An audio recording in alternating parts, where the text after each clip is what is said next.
자, 하반기 집값 떨어질까? 떨어진다고 생각하면 O, 안 떨어진다고 생각하면 X 눌러주세요. 2대1로 갈렸어요. 세 분이 OX로 답했습니다만 굉장히 불편할 거예요. 이거는 OX로 말할 수 있는 게 사실 아니거든요. 그래도 두 분이 X 한 거는 좋은 거 아니죠? 그러니까 조금 더 이러면 그쪽으로 몰려 있는 건데 사실은 그 정부가 새롭게 출발하면 정부의 의지대로 부동산 값을 어떻게 한번 해보려고 여러 가지 정책을 시도하거든요. 근데 정반대로 결과 나오는 게 지금까지 숱하게 많았어요. 그러니까 이거는 진짜 며느리도 모르는 거거든. 집값이 어떻게 될까. 이동영 작가님이 이 국가당 한 4개월 하면서 아주 정치평론가가 아니라 부동산 평론가를 해야겠어요. 정책 예언자가 됐습니다, 지금요. 자, 김기현 교수님, 왜 홀로 O 선택했죠? 그러니까 집값 떨어진다. 평균적으로 상승하는 것보다는 훨씬 상승을 못할 것이다. 그래서 전국적으로 보게 되면 빠지는 지역이 더 많다. 그러니까 서울은 보합이거나 약간 상승할 거예요. 그 대신 지방 같은 경우에는 하락을 보일 것이다.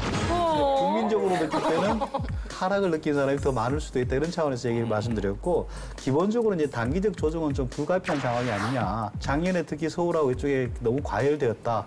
그리고 지방은 뭐 지방의 산업 구조 조정이라든가 경제가 좀 안 좋다라든가 입주 물량의 쏠림이라든가 이게 좀 좋지 않고 하반기에도 금리 인상도 있고 예상보다는 훨씬 안 오르고 지방은 또 예상보다는 조정이 커질 수 있다. 그렇게 보고 있습니다. 그러니까 지방 집값은 떨어진다. 이렇게 본다 이거죠.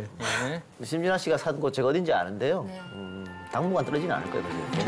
지방에 집 샀다 그랬잖아요. 자, 그러면 이어서 X를 선택한 하명진, 김덕래 전문가님 의견 말해주세요. 같은 지방이라도 뭐 예를 들어 올해 교통망이 확충되는 강원권 원주라든지 강릉 같은 지역, 그리고 행정기능이 강화되면서 교통망 확충의 장기적인 비전이 제시되는 세종시, 그리고 정부가 입법을 현실화하기 전까지 청약수요나 도심 정비 사업이 활성화되고 있는 부산 같은 지역은 좀처럼씩 꺼지지 않는 요인들도 있고요.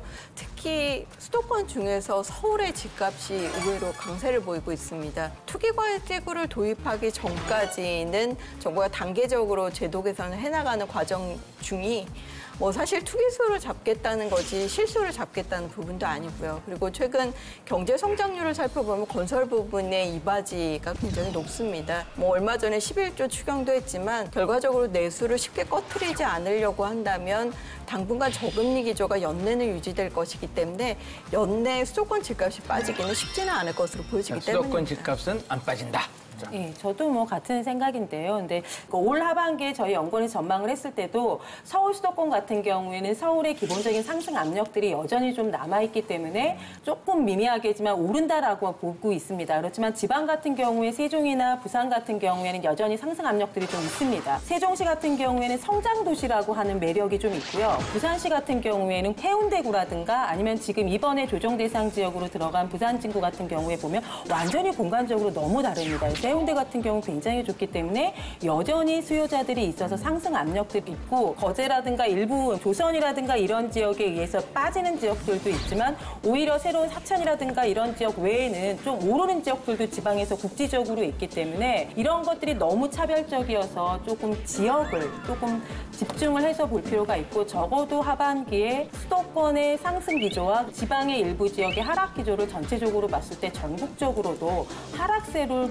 시연하기는 조금 어렵다라고 보고 있습니다. 근데 부동산 전문가들 사이에서 청개구리 전법이라고 있어요. 그러니까 정부가 투기 과열지구 딱 정하면 거기 집을 사라는 거예요. 맞습니다. 그러니까 이번에도 정부가 조정 지역이라고 지정했잖아요. 한 40곳을요. 예. 그러니까 그 조정 지역에는 집값이 오를 거라고 정부가 공식적으로 인정한 거다. 이렇게 말씀하시는 분들도 있습니다.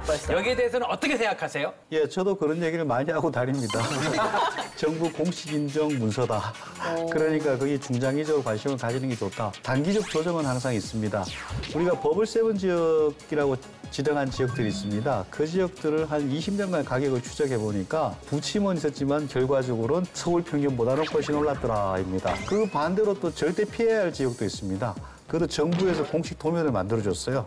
국토부에서 도시 쇠퇴 지역 도면을 만들었어요. 그건 이제 전국에 지도를 그려가지고 이 지역은 인구가 줄고 산업이 줄고 노인이 많고 건물이 나쁘고 탁 지정을 했습니다. 그 지역은 피해야겠죠. 즐거움엔 끝이 없다. TVN